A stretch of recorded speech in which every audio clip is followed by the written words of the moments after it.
Okay, good morning, everyone. So today we're going to talk about the chart of accounts and analytical accounting. So basically what we've got is basically three basic topics. The chart of accounts itself, we're going to talk a bit about segmented chart of accounts versus dimensional chart of accounts. GP format is segmented. Dimensional is what Business Central uses, so some significant differences there. So we'll discuss that. And then we're going to go ahead and discuss GP analytical accounting. This is how you put codes in accounts and how we do reports inside GP analytics. And then I'm going to show you how you can use that exact same kind of functionality inside the dimensions inside Business Central and how easy it is to use in Business Central.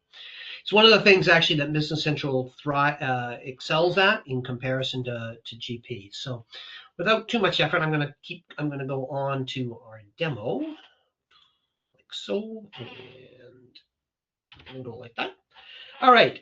So when we talk about a chart of accounts inside GP, what we have is we have an account format. And this account format setting is set based on the individual company. And we have a segmented chart of accounts. So my segmented chart of accounts of the company that I'm doing here is maximum length 3-4-2. So I'm going to have a 3-character code followed by a dash, followed by a 4-character code for the account, followed by a 2-character code for the department. So that is basically what we've got inside here. So that is kind of the way we would operate inside GP.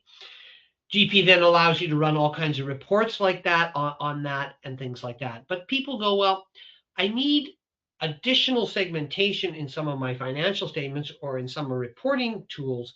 And for that, I use analytical accounting inside GP sometimes in order to give myself some more fields that I can key things in that are a little bit more, that are not required on every single transaction. So therefore, I don't want to have to add hundreds and hundreds of GL codes. Every time I add a new department inside GP, I have to add as many accounts as I need in that department. I can copy them, I can paste them, I can do things like that, but I do have to add them to the system. So if I've got 60 accounts inside my GL for my expense reports, I would then say I could then add them very simply by going into the mass modify. And what we're going to do here is I'm just going to go 200 and to 200 like so. And when I hit the selected range, this lists off all the 200s. If I wanted to, so all of these accounts that you see on the screen here would need to be duplicated if I wanted to create a 250 or a 300. And I can do that quite easily by hitting this and going 350. And then if I was to hit copy at this point, it would then copy them and put in a new mask of 350 against each of these GL codes. The problem is that I'm adding hundreds and hundreds of GL codes every time I add a lot of accounts. So when we go to Business Central, we go into the chart of accounts in Business Central, which is basically just under the chart of accounts here. And I'm just going to look at my income statement cost accounts. I'm not going to worry about all of them. And basically, I have a GL code. And now this company that I'm working with here, Fabricam is a copy of the GP company. I migrated it across from GP into Business Central to do these kinds of demos to show the same exact thing. These pieces inside here, if we move this slightly to the side, you'll see 65, 10, 65, 20, 65, 30, 65, 65, 10, 65, 20, 65, 30. They are exactly the same.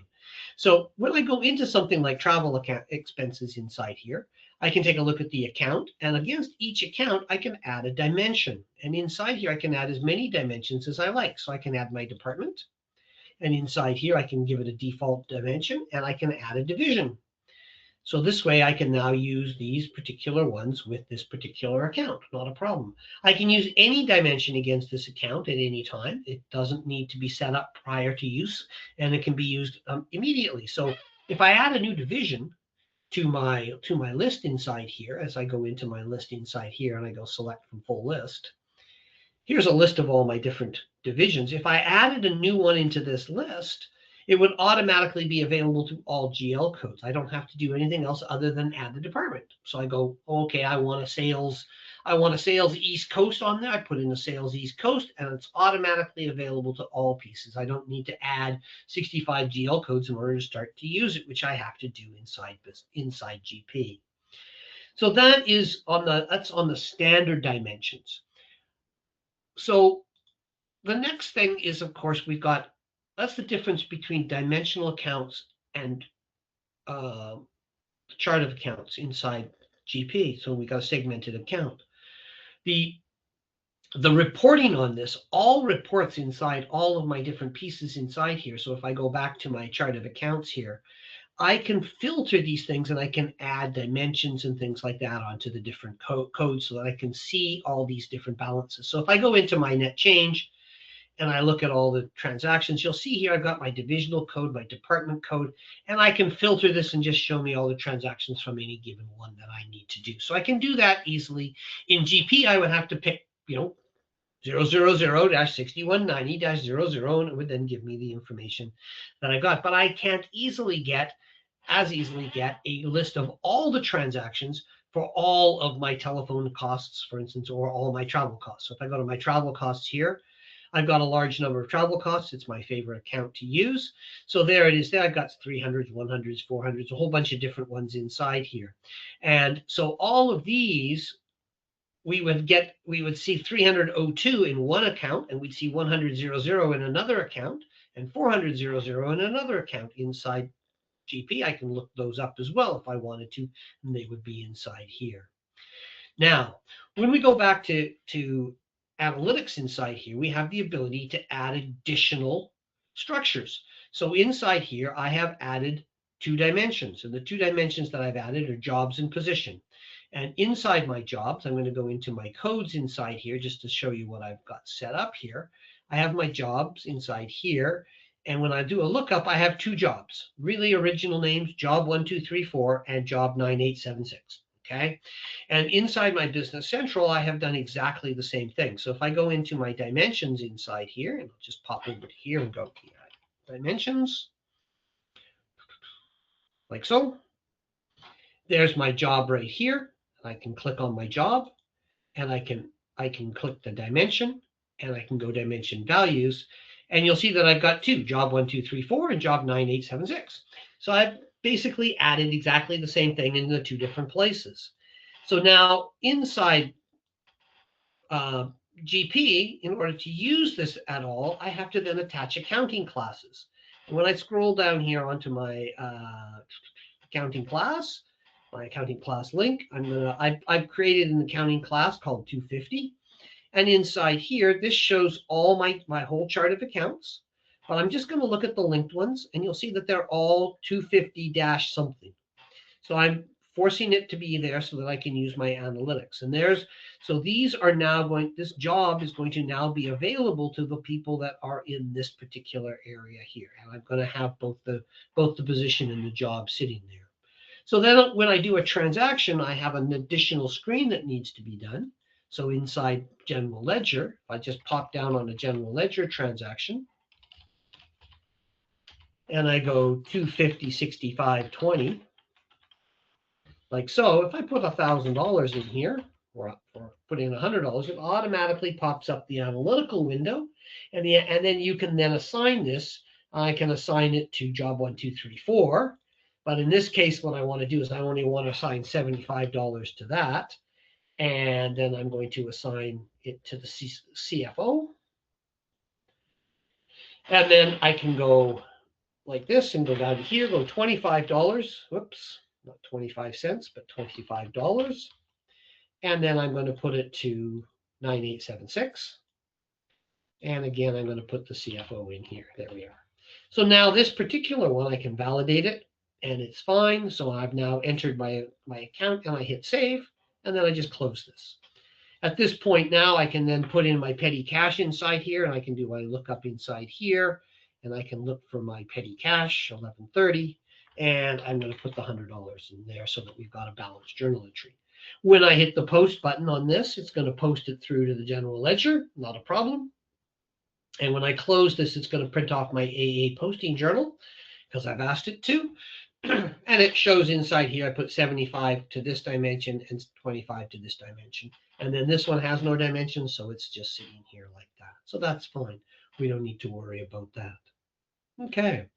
So that's how we post and transact inside analytical accounting. Every time I hit a 250 dash something, it's going to pop that screen up and I can push it to anything. And it doesn't matter whether it's a general ledger entry, an accounts receivable entry, accounts payable entry, whatever it happens to be.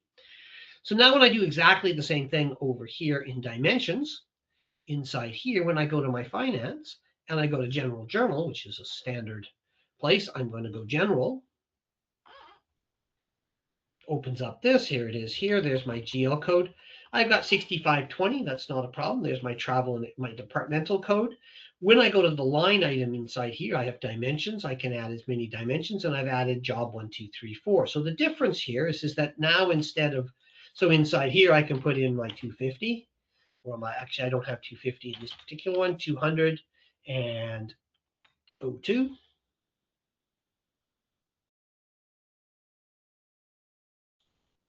Oh, sorry, wrong way around. 02, 200, there we are.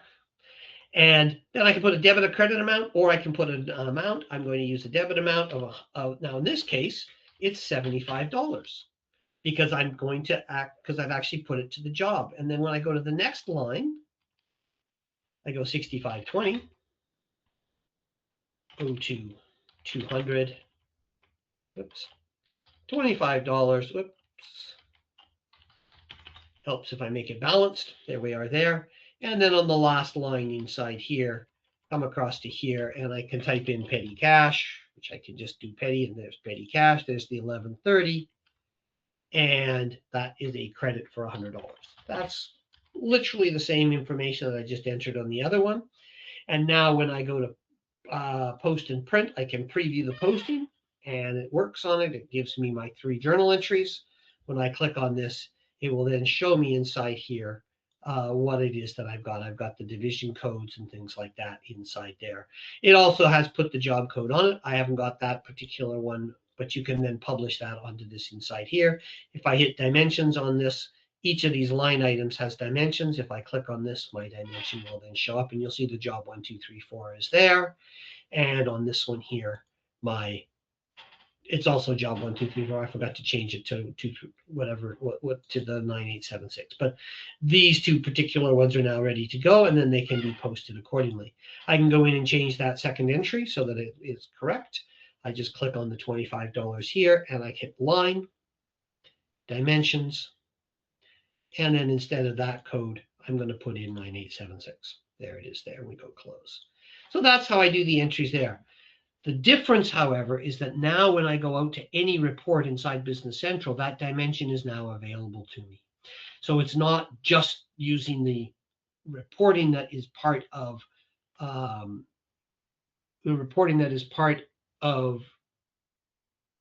analytical accounting, but you also have the ability to do anything you wish with that job on financial statements as well as on any of the other reports. So if I close this here, for instance, from there, and I can go posting and go post and print. Yeah, I want to post the journal. I'm going to open up the register just so we can take a look at it. And you'll see there's 1, 2, 3, 4. There's the 9876. Everything has now been pushed through accordingly. We got 75, 25, and 100. We've put it through to travel. So we've got travel to 2 different jobs. And that allows us to put these transactions into standard GL codes. So my travel expense is still my travel expense, just like AA, except that now I don't have those extra screens to work on it. So on the reporting side, which is where it becomes very problematic inside some places, is that if I go into my finance inside here and I go to financial reporting, I can quickly create a income statement inside here. And then my department, my division, my budget, and show more. I can add cost center filters, and I can add inside here my dimensions. I can add those dimensions directly into here in order to do jobs. Inside this side over here, in order to get that kind of report, to get any kind of report, it's actually, you go into analytical accounting, we go into the distribution query, I created one already. There's the job one there. We're going to go next. And we're going to give it period 0 to period 12 because I don't know which period I put it in. And I'm going to go finish. Oh, comment. Rep 1. Finish. This point, it then goes out and initializes the columns and things like that, and then it dumps it out to Excel. Doesn't give you a financial statement, gives you all the data that you need to do, and then it will provide a pivot table from there. And I've got a couple more transactions inside this particular one as well, but we've got different ones inside Business Central, so that's available to us. So that's kind of the analytical side of, there it is there, and down here I have my Excel sheet right in here. There it is there. And there's my 7525 is going to be right there, last two. So there's the $100. And that's the stuff that's got jobs on it. So it's not balanced, of course, because I've only done the one side. It only shows it from there. So there's my total inside here. So I got a total of 5611 is my total for my jobs. And if I move across to here, you'll see that I've got my different jobs in that side here. If I was to filter this now, I could filter it down to only see the job 1, 2, 3, 4, or I could filter it to see only 9876, like so. Okay. Inside Business Central, I can dump that out into Excel as well, but I can also do any reports on all the different locations and just filter it based on the dimension itself. The dimension is a core part of the chart of accounts. So that's how you do your departmental, and you can add different ones that you want. Let's go cancel. I'll just keep that open for the time being, and I'll just minimize it. Go cancel. Okay. So when you do a purchasing account and things like that, same thing works. Exactly the same way it works inside both. We can then add that job onto the line item, and then we can post it directly through in Business Central. So there's your income statement. It's there. It's got your different pieces as well as any reports inside. If you go to all reports, all of these different reports inside here underneath your general ledger, underneath your finance, you've got Excel reporting and things like that. Financial reporting, as well as consolidations and reports inside here, trial balances, miscellaneous Excel reports and things like that. So these particular reports are all available. Almost all of these have the ability inside here to if I take a trial balance preview,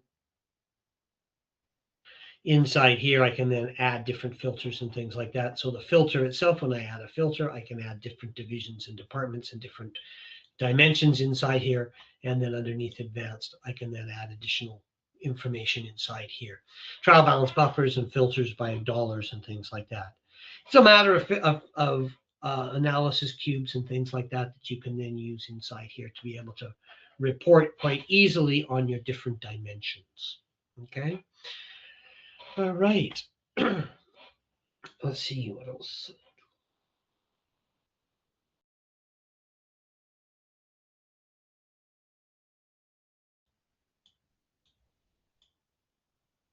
Okay, codes, restrictions, right.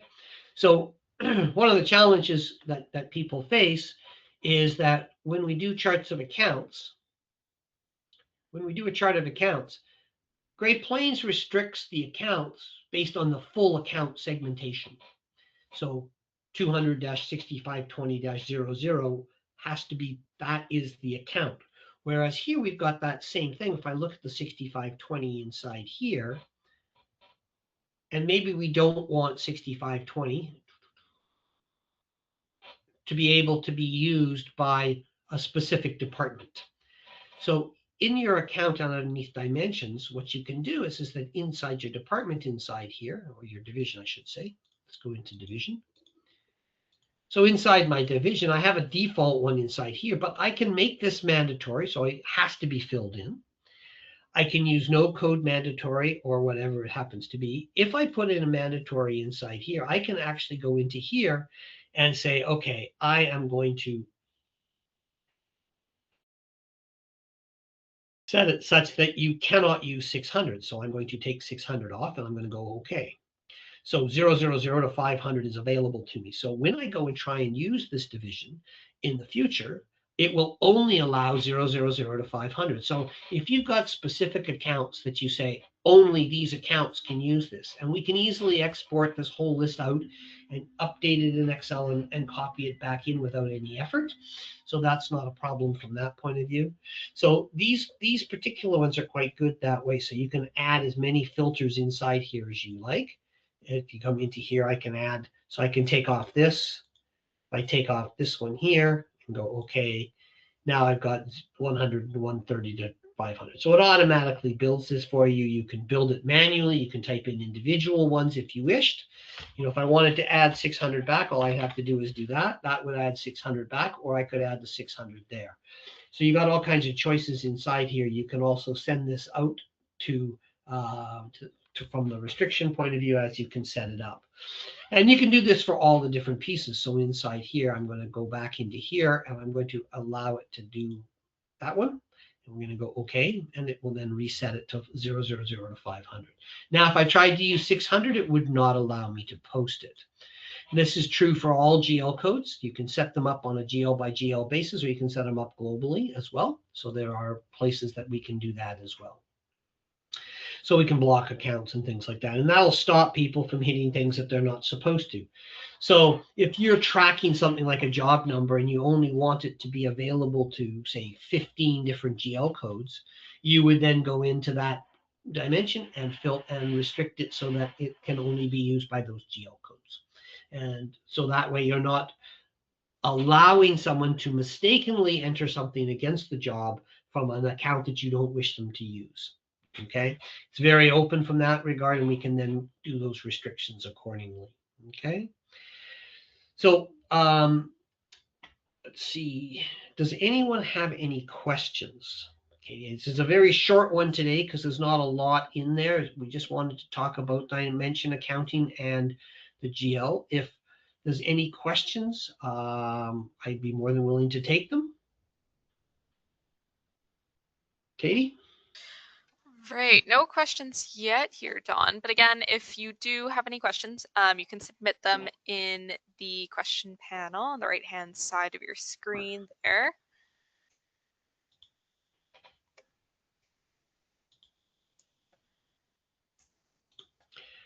And also on those questions, if you have any questions and you would like, if you send me an email or send Katie an email, we can answer them after the fact as well. If that's better for you, if you need a more detailed explanation for a specific use case, let me know and we can talk about it. So something that we can do. We do have some upcoming sessions coming up. And Katie, I'll let you talk about these. I will definitely talk about them, but we do have a question here, Don. Okay. So that is, do the dimensions work for balance sheet accounts as well? Yes, they can be balance sheet or income statement. A lot of people in GP have got like 000, 1100, 00. So they put the zeros in order to make the accounts.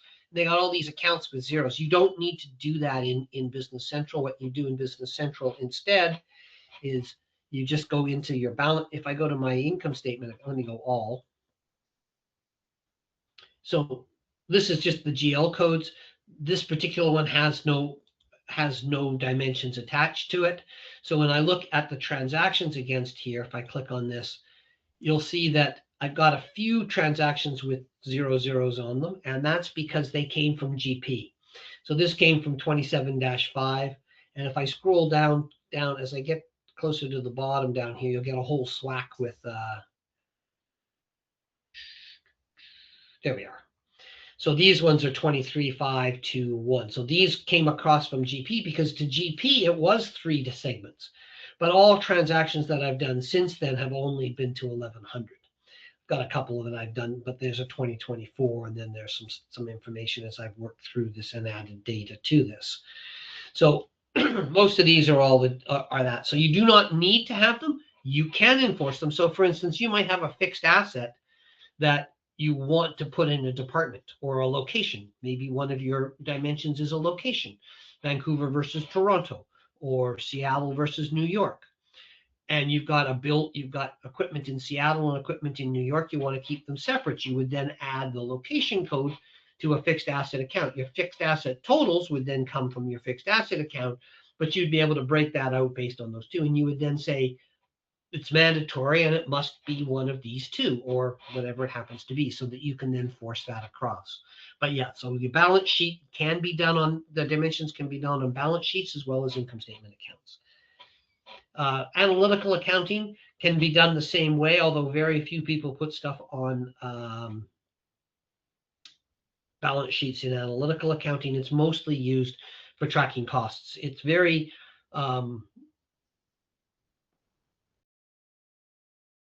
large. It adds a lot of processes to your system, analytical accounting, and people who have moved have said it's so much easier using the dimensional chart of accounts. Okay. All right, thanks, Don. So that might be it for questions today. So, Okay. like Don said, we do have a few upcoming sessions. Don, if you want to go back to that session slide. Yep. Okay, so next week we will be covering establishing the foundations for AI success to help you get the most out of your AI tools. The session will cover some of the ways we've operationalized AI internally, so that will be a really great session to attend. Next up, early June, we are hosting a Business Essential session that covers how you can streamline your month-end close. And then later in June, another Copilot productivity session. So that will be great to attend, and I'll share a link in the chat where you can register for those upcoming sessions as well as check out previous recordings as well. Before I go to the next slide, Dawn, there was another question here, if I can jump back into that.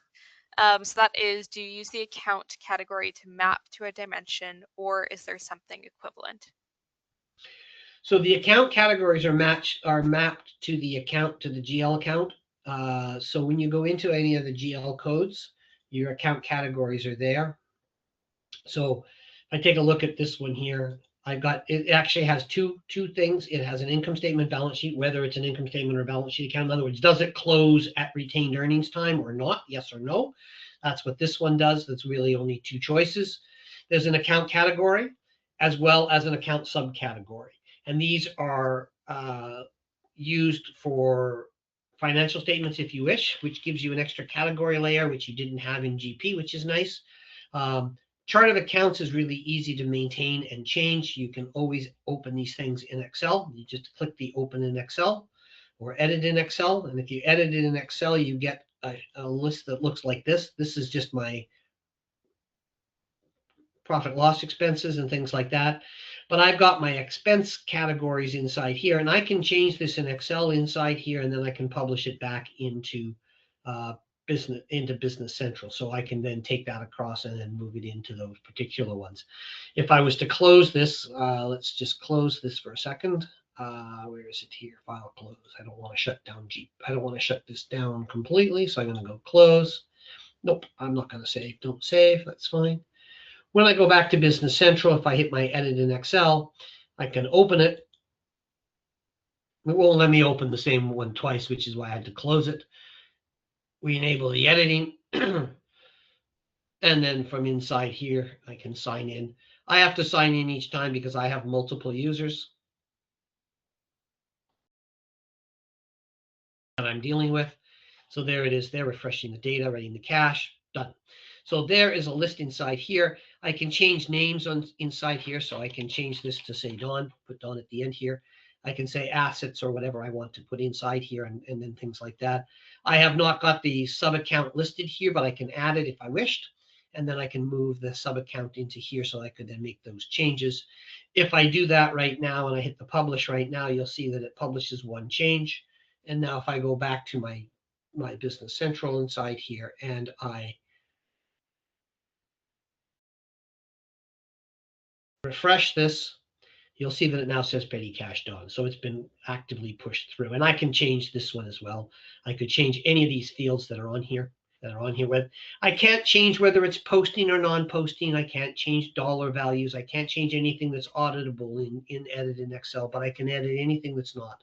So I can change names, addresses in vendors. This works across all functionality inside Business Central. So I can do it on vendors. I can do it on customers. I can do it on item numbers.